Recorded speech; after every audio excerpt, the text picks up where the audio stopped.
আসসালামু আলাইকুম রহমতুল্লাহ। প্রিয় সপ্তম শ্রেণীর শিক্ষার্থীবৃন্দ, আশা করি সবাই অনেক ভালো আছো। তো আজকের এই ভিডিওতে নিয়ে আসলাম তোমাদের শিল্প ও সংস্কৃতি বিষয়ে প্রশ্নপত্র এবং উত্তরপত্র নিয়ে। তো তোমরা ভিডিওটি প্রথম থেকে শেষ পর্যন্ত মনোযোগ সহকারে দেখবে।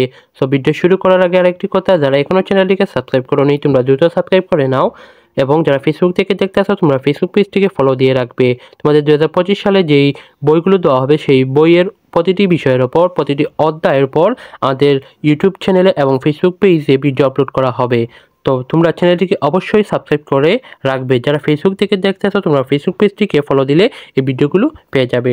তো প্রিয় শিক্ষার্থীরা, প্রথমে আমি তোমাদের প্রশ্নপত্রটি দেখিয়ে দিব, তারপর উত্তরপত্রটি দেখিয়ে দিব।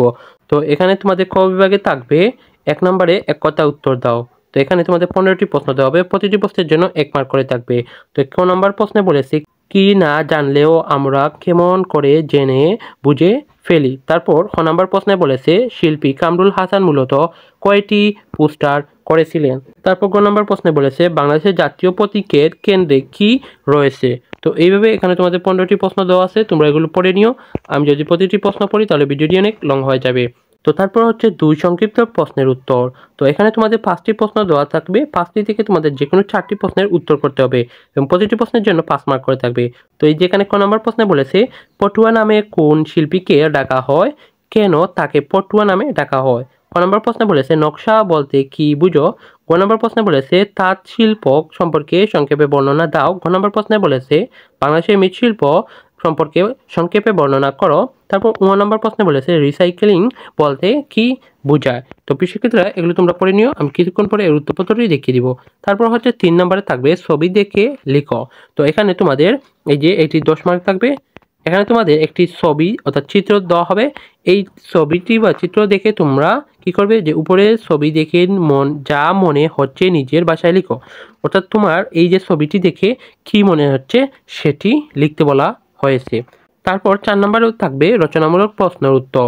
তো এখানে তোমাদের 4টি প্রশ্ন দেওয়া হবে, 4টি থেকে তোমাদের যে কোনো 2টি প্রশ্নের উত্তর করতে হবে এবং প্রতিটি প্রশ্নের জন্য 10 মার্ক করে থাকবে। তো এই যে ক নম্বর প্রশ্নে বলেছে, মুক্তিযুদ্ধে শিল্পী সমাজের অবদান বর্ণনা করো। তারপর 2 নম্বর প্রশ্নে বলেছে, আলপনা কি বাঙালি সংস্কৃতিতে, আলপনা গুরুত্ব বর্ণনা করো। এইভাবে তোমরা বাকি প্রশ্নগুলো পড়ে নিও।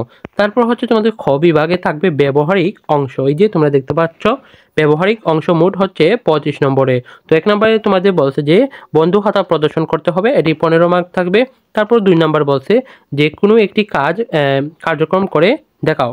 যেমন হতে পারে যে ছবি আঁকার মধ্য দিয়ে নিজের স্বাধীনতা অনুভব প্রকাশ করো, অথবা নৌকা সহ প্রাকৃতিক সৌন্দর্যে প্রতিচ্ছবি ফুটিয়ে তুলো, অথবা এটি থাকতে পারে। তো এই ছিল প্রিয় শিক্ষার্থীরা তোমাদের শিল্প সংস্কৃতি বিষয়ে প্রশ্নপত্রটি। এখন আমি তোমাদের উত্তরপত্রটি দেখিয়ে দিচ্ছি। সো প্রিয় শিক্ষার্থীরা, প্রথমে আমি তোমাদের 1 নম্বর প্রশ্ন, এক কথায় উত্তর দাও, এই প্রশ্নগুলোর উত্তর দেখিয়ে দিচ্ছি। তো এখানে এই যে তোমরা ক থেকে যে মূর্ধন্য পর্যন্ত প্রশ্নগুলো ছিল, এখানে প্রতিটি প্রশ্নের উত্তর দেওয়া আছে, তোমরা এগুলো পড়ে নিও। আমি যদি প্রতিটি প্রশ্ন পড়ি তাহলে ভিডিওটি অনেক লং হয়ে যাবে। তারপর হচ্ছে সংক্ষিপ্ত প্রশ্নের উত্তর। তো এখানে তোমাদের আমি সরাসরি উত্তরগুলো দেখাতে পাচ্ছি না, তো এই প্রশ্নের উত্তরগুলো তোমরা কোথায় পাবে সেটি আমি এখানে লিখে রেখেছি। তো এই উত্তরগুলো তোমরা লেকচার গাইডে পেয়ে যাবে। আর যাদের কাছে লেকচার গাইড নেই, তোমরা আমাদের টেলিগ্রাম গ্রুপে যুক্ত হতে পারো, সেখানে অলরেডি সকল বিষয়ের গাইডগুলো দেওয়া হয়ে গেছে। আমি টেলিগ্রাম গ্রুপের লিঙ্ক ডেসক্রিপশন বক্সে দিয়ে রাখবো। তো ক নম্বর যে প্রশ্নটি ছিল সেটার উত্তর পাবে লেকচার গাইডের 500 পৃষ্ঠার 3 নং প্রশ্ন উত্তরে। তারপর এই যে খ, ঘ এই প্রশ্নগুলোর উত্তর তোমরা লেকচার গাইডে এত পৃষ্ঠা এত নং প্রশ্নে পেয়ে যাবে। তারপর এই যে ঘ ও এই প্রশ্নের উত্তরগুলো তোমরা পেয়ে যাবে। তারপর হচ্ছে 3 নং প্রশ্ন। তো 3 নং প্রশ্ন তোমরা এই লেকচার গাইডের 521 পৃষ্ঠা 2 নং প্রশ্ন উত্তরে পেয়ে যাবে। তারপর 4 নম্বর হচ্ছে রচনামূলক প্রশ্নের উত্তর। তো ক নম্বর যে প্রশ্নটি ছিল সেটার উত্তর পাবে তোমরা লেকচার গাইডের 501 পৃষ্ঠা 2 নং প্রশ্ন উত্তর। এইভাবে বাকি প্রশ্নের উত্তরগুলো তোমরা লেকচার গাইডে এত পৃষ্ঠা এত নং প্রশ্নে পেয়ে যাবে। তারপর হচ্ছে ব্যবহারিক অংশ। তো 1 নম্বরে সেটি হচ্ছে নিজের চেষ্টা করতে, অর্থাৎ বন্ধু কথা যেটি, এটি তোমরা নিজেই চেষ্টা করবে। আর 2 নম্বর প্রশ্নের সেটা উত্তর পাবে 503 পৃষ্ঠার 4 নং প্রশ্ন উত্তরে। সো প্রিয় শিক্ষার্থীরা, এই ছিল তোমাদের শিল্প সংস্কৃতি বিষয়ে উত্তরপত্রটি। সো যারা এখনো চ্যানেলটিকে সাবস্ক্রাইব করেনি তোমরা দ্রুত সাবস্ক্রাইব করে নাও। তোমাদের 2025 সালে যে বইগুলো তোমরা হাতে পাবে সকল বিষয়ের প্রতিটি অধ্যায়ের উপর অধ্যায়ভিত্তিক ভিডিও আমাদের চ্যানেলে আপলোড করা হবে এবং ফেসবুক পেজে আপলোড করা হবে। সেই ভিডিও দেখার আমন্ত্রণ জানিয়ে আজকে ভিডিও এখানে শেষ করছি। আল্লাহ হাফেজ।